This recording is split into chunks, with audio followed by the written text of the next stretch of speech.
Hey everybody, welcome to my channel. Today I'm going to speak to you about inner peace. Okay, so what does it mean to have inner peace? Does it mean that we have a best of everything? Does it mean that we life is really easy and wonderful and it's a bed of roses?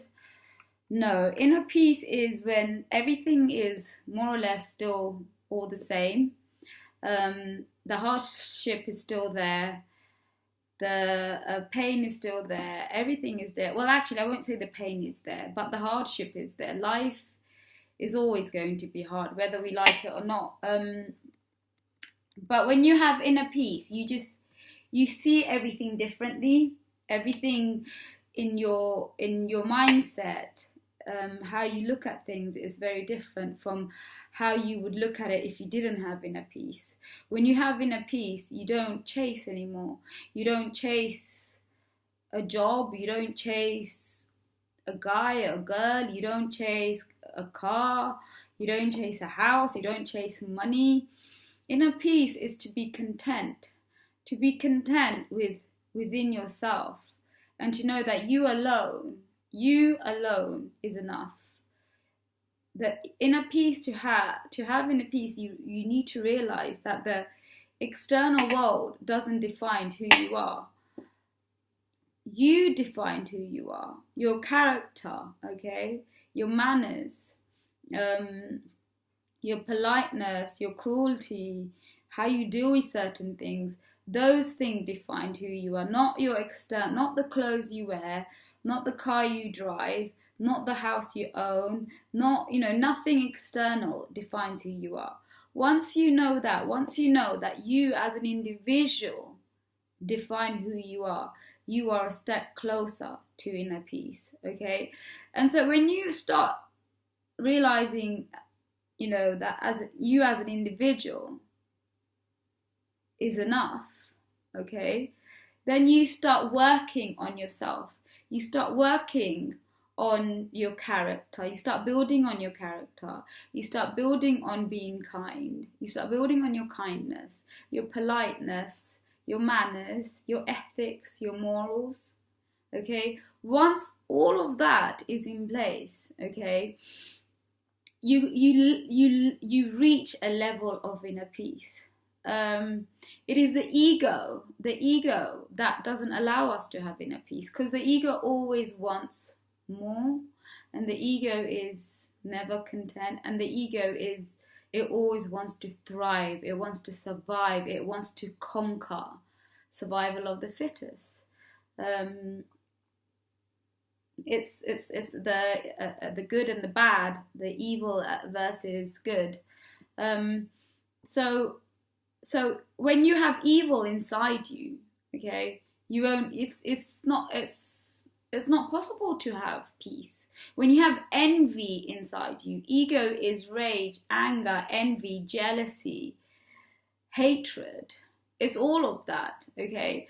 Now, can we ever get rid of the ego fully? No, but we can get it under control. I had an incident where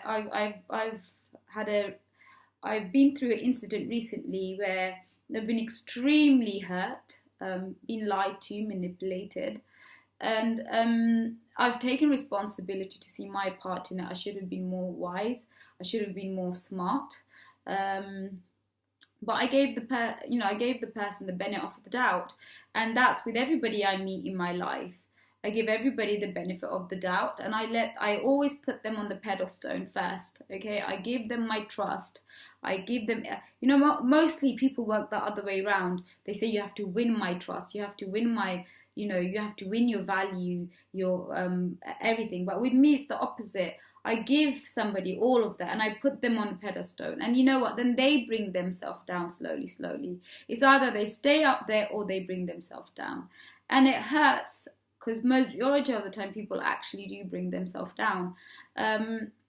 So, and I reacted in a very egotistical manner. And that's because I was hurt. My ego was hurt. You have to remember, the spirit never gets hurt. The spirit is incapable of feeling pain, because it only knows love. It only understands love. It only wants to give love. It only wants to feel loved. It is the ego that feels anger, rage, hurt, insulted, pride. All of that stuff is the ego. So my ego got bruised, and I meditated, I let that out, but when the person contacted me again, I completely lost the plot again. And I tried to be polite and civilized, but it wasn't happening. I wasn't there yet. The pain was still there. My ego is still bruised, and I'm working on myself to let go. And I'm working on myself next time to be more wise, to be more alert, and to be more awake, and probably give the people the trust and all of that, but don't give them my heart. Whether it's a female, a male, for me, even my friends have my heart, my children have my heart, my family have my heart, everyone, but I think when people take advantage of your trust and your love, it does hurt. It shouldn't. It really shouldn't, because if it's coming from a unconditional and no expectation place, then it shouldn't hurt. But I'm not there yet, so I'm working on it. Hopefully we'll get there. It's a process. But in terms of inner peace, do I have inner peace? I have inner peace within myself, that I don't crave outside attention. I don't crave outside approval. I don't crave anything from anybody. I have no expectation from anybody. I am happy where I am at my life right now. Even if I couldn't make these videos and social media was completely gone, would I still be happy? Yes. As long as I've got a book, I am dandy. Okay. If there was no book, I'll just get lost in my thoughts. For me, that's inner peace. I do feel like I found it. But to be forgiving and loving and really, really, really spiritual, which is a whole different level of inner peace. I know I will get there, because I was there. I was there before I got divorced. I was there before all the pain and the cheating and the lying and all the manipulation happened while I was married. And all of that comes in from fear. When you've been hurt, when you've been lied to, when you've been let down, your ego starts to grow bigger and bigger and bigger, and then it eventually has a hold over you. And then your ego would say to you, it will justify your action. Oh, I reacted this way because this person done that to me, so it's okay. You have to recognize that, because when you feel bad inside, even the slightest, that you've done something wrong, even though your ego will justify it, try and stop, because then you are the one who's been affected. You've changed your authentic self. You've changed who you are. You've let somebody else change who you are, and you've become something else. And what have you done? You've cheated yourself, not them. They would get on with it. They are who they are, and they will get on with it, and they will continue being malicious, conniving, manipulative, or whatever they may be. That's their journey. That's their journey, and they've got to learn to let go. They've been manipulative. They've been lied to. They've been hurt.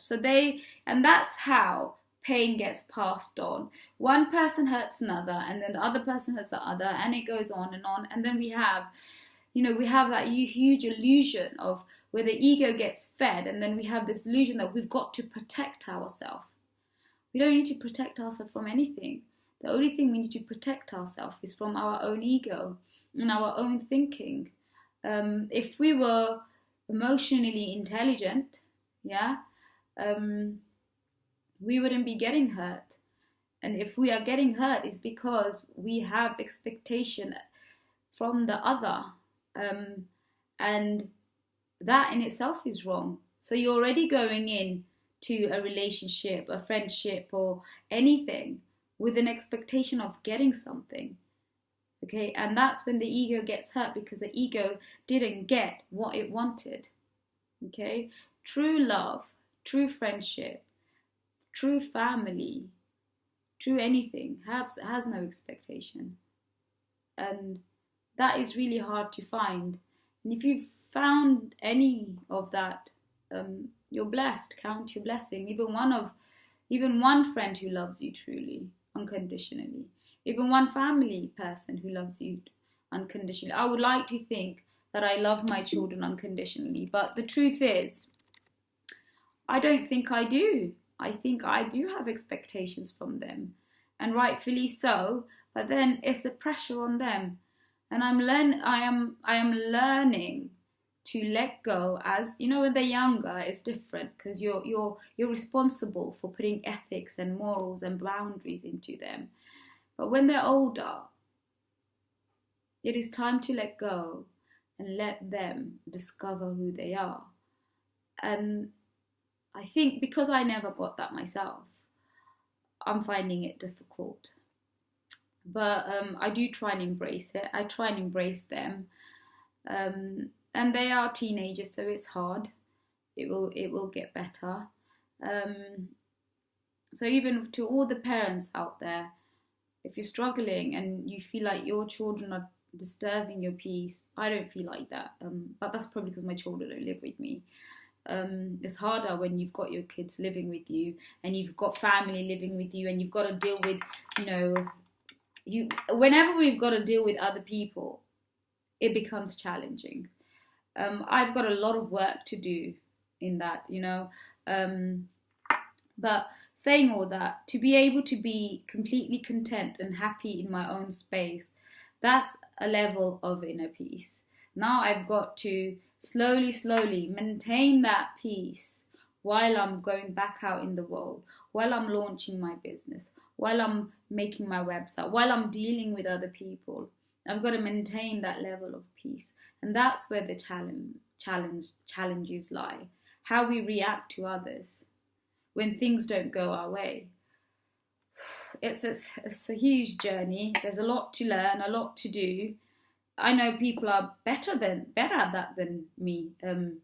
So on so many levels. So I hope you find your inner peace. I hope you connect to yourself, and I hope this has been useful. And I love you loads. Until the next time, have a wonderful, wonderful evening. Take care. Love you. Mwah.